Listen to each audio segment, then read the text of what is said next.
Hi, this is a Notegeist mystery box unboxing. It's all about interesting stationery items.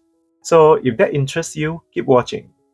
If you just want to see how crazy my shopping habit has become, you're welcome and I'm happy to hear you sharing your experience as well. Notegeist is a small business that sells cool stationery like field notes and Blackwing pencils. Sometimes I see unique items that I have never seen before, even though I have been obsessed with buying all the interesting items I can find.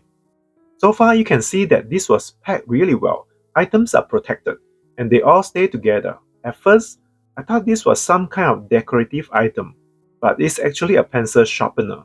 The eraser looks usable too. By now, I probably have 20 sharpeners. Maybe I should do a video comparing all my sharpeners if any of you want to see that. To be honest, we can't have too many sharpeners, right? It's like I need one in every corner of the house. Next, we have this Kitaboshi double-ended color pencil set. This could be a great travel journaling pencil to bring because you bring 6 and you get 12 colors. This set is made in Japan, but I don't think this is made for professional artist work. So I wouldn't expect high pigmentation from the pencils. This is when I would categorize them as stationery instead of art supplies. They are definitely good enough if you want to add some colors to your traveler's notebook. I also learned that not every Japanese product has the highest quality.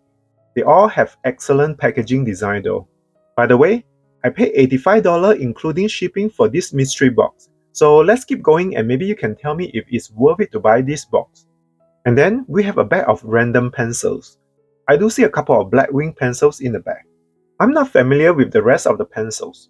Do you recognize any of them? This looks like another pencil from Kitaboshi, but it's a thicker pencil. Maybe it's a pastel pencil since it's thicker than those color pencils? I'm not familiar with the Viking pencil. It's from Denmark, and it does look well made. And then we have a Blackwing pencil. I don't have this one, so I'm happy to try it. Next is a Staedtler pencil. I remember growing up using Staedtler pencils, but I don't think this brand is common in the United States. I don't know if it's worth it to purchase a mystery box in terms of value, but I think a mystery box is more about the unboxing experience, experiencing the fun of the unknown and getting out of my comfort zone to try products that I'm not familiar with.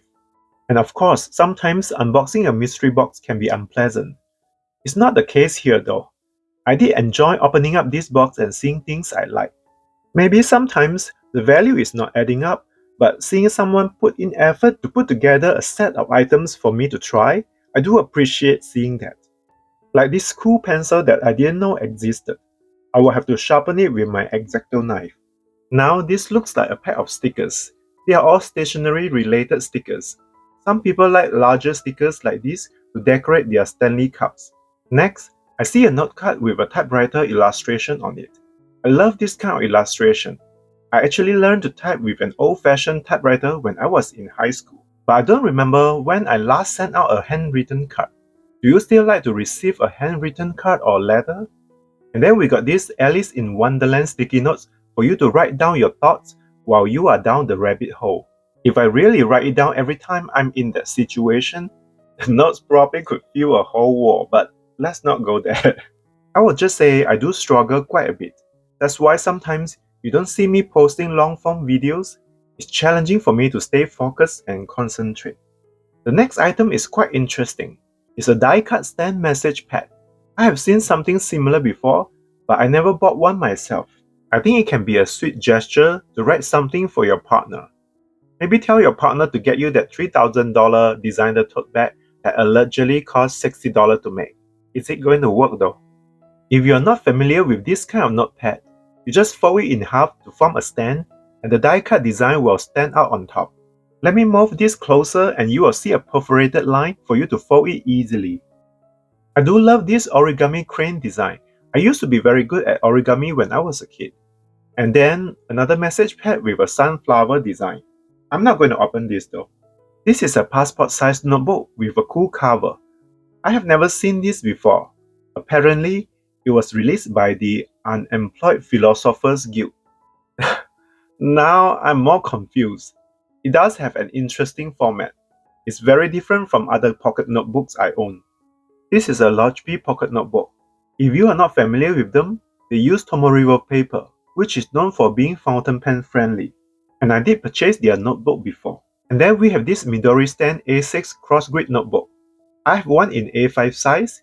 You can use it as a regular notebook or set it up as a stand on your desk. I believe these are on sale if you are interested in trying them. Midori is known for its good quality paper, especially if you are a fountain pen user. Next, we have another pocket notebook by the Unemployed Philosophers Guild. This one is slightly different. The paper is in cream color compared to the previous one, which was in white. Have any of you tried their notebooks before? The paper feels pretty good. I think the design could be too specific and hard to adapt to different users. This is an A6 slim spiral ring notebook by Travelers Company. Their paper is one of the best. I love them. Okay, next we have a few notes notebook from the Streetscape release. You can color the cover if you want. I actually bought quite a few of these because I love blank page notebooks, and that's kind of rare for few notes. Here is another few notes notebook from the latest Flora release. It's a 3-pad notebook with 3 different page styles. Coincidentally, this is also a plain notebook. Does Notegeist actually know my preference in notebooks? This is quite amazing. And one more from the Pitch Black memo book release. And this is just a regular rule notebook. I'm almost done here. I appreciate it if you are still watching. Let me know what you like the most from this box. Before finishing, we have a Lodgeby planner.